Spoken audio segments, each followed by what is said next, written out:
How do you feel about Black Lives Matter as a whole? Is there, and where it's going, and so on and so forth?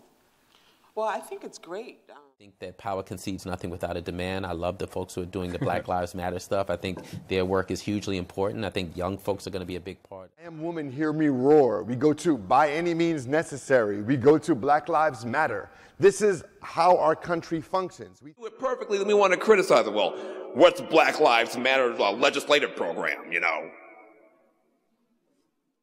In 2017, the Black Lives Matter movement was at a rolling boil, and the conversation on gender inequality had just... I couldn't know that there would be this whole Black Lives Matter movement, and that some would see Otabanga as a metaphor. Of the iceberg, how could saying Black Lives Matter and inviting the whole world to join in, how can this be controversial?